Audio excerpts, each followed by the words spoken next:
Olá, gente querida, sejam bem-vindos a mais uma de nossas aulas. Hoje nós vamos discutir um tema muito interessante e muito presente no nosso dia a dia, que é o tema do conhecimento. Não precisa pensar muito para saber que o ser humano é um ser que naturalmente tende ao conhecimento. Quando nós falamos de conhecimento, estamos nos referindo à capacidade que o ser humano tem de conhecer.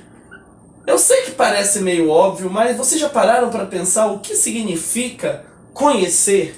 Conhecer é uma atividade pela qual o ser humano olha a realidade, ele observa a realidade e apreende essa realidade. Ou seja, ele transforma um dado que ele observou em um dado que ele se torna conhecido. Este dado passa a fazer parte da nossa mente, parte daquilo que o ser humano conhece.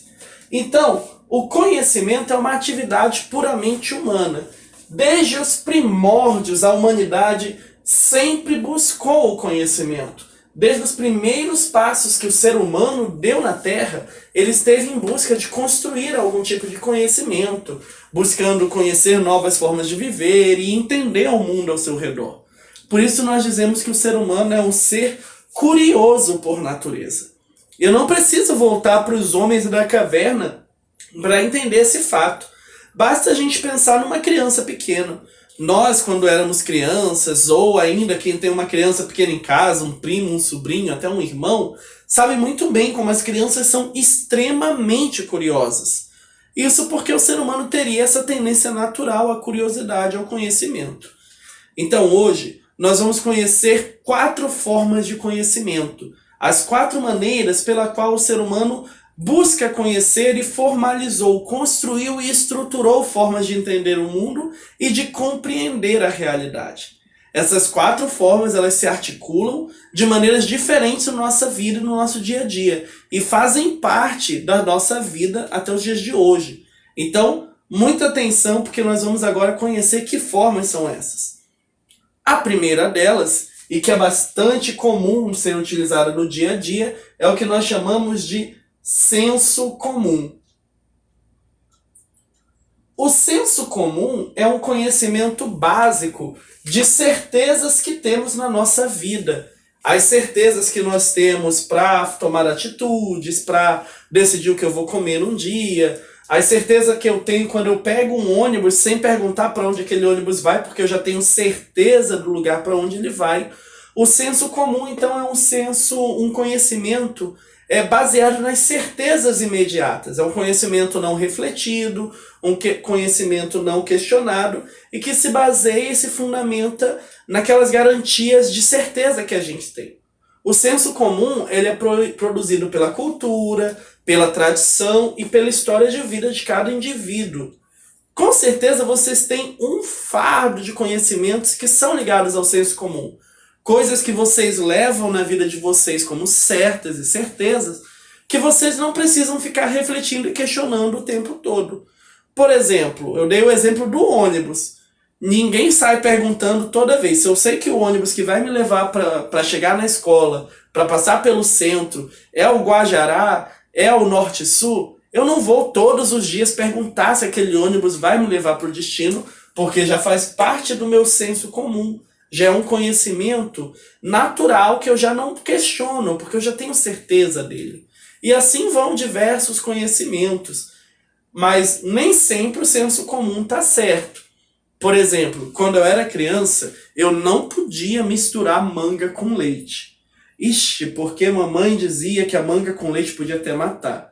Vocês não imaginam o pânico que foi um dia que eu fui para um jantar com amigos, e alguém serviu de sobremesa um creme de manga. E para fazer um creme de manga, eles precisam misturar o creme de leite e o leite condensado com a manga. E eu fiquei em pânico. Como assim, gente? Tem leite com manga?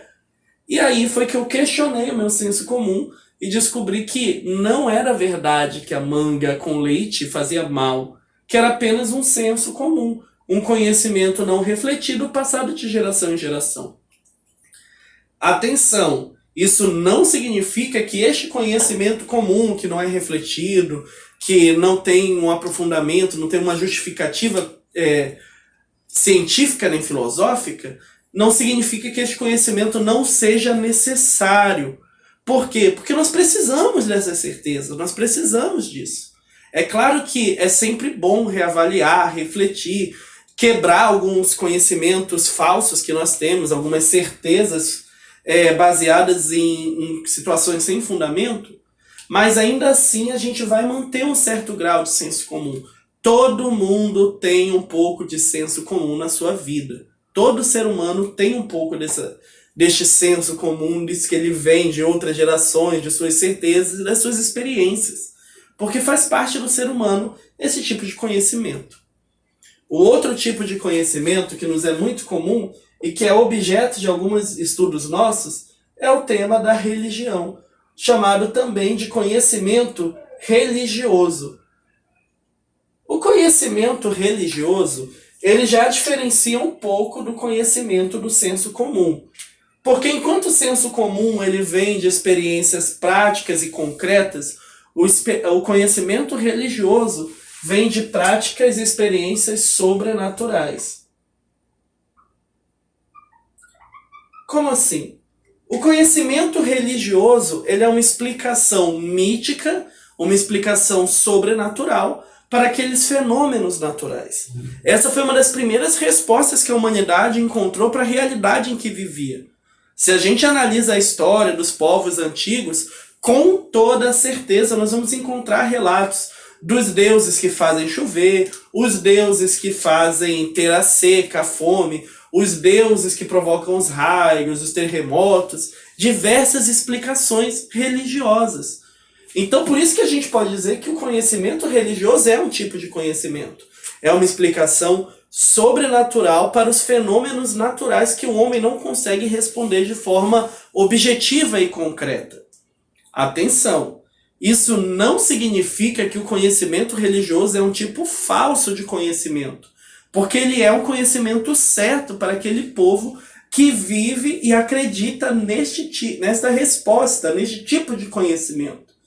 Por isso que nós temos até na nossa religião, no cristianismo, diversas respostas a questões existenciais que não têm nenhuma resposta objetiva do ponto de vista científico e que nós encontramos no campo religioso. Como, por exemplo, de onde nós viemos, qual o sentido da vida, o que acontece com o ser humano depois da morte. São experiências que não têm explicação natural, mas encontram uma explicação no campo sobrenatural, no conhecimento religioso. O conhecimento religioso envolve as experiências, as práticas e as interpretações da realidade provocadas pelo pensamento religioso. Assim, nós temos uma gama de conhecimentos que vem dessa perspectiva.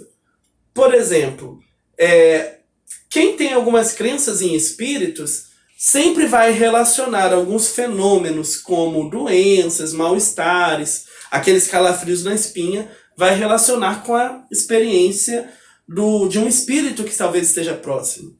Já quem é cristão pode muito bem explicar a cura de alguém na família que estava doente através da ação de Cristo, das orações e etc. Isso, gente, é o conhecimento religioso. É a forma como nós interpretamos a realidade a partir de uma ótica sobrenatural. Mas estes não são as únicas formas de conhecimento. Há mais de 3.000 anos, lá na Grécia, começou um novo tipo de formatação, de novos tipos de pensamento, também presente em algumas regiões da China e da África, uma outra forma de olhar a realidade, um outro tipo de conhecimento que passou a ser conhecido como um conhecimento filosófico. O conhecimento filosófico, diferente do conhecimento religioso e do conhecimento do senso comum, ele não se baseia em certezas, mas se baseia no questionamento e na dúvida.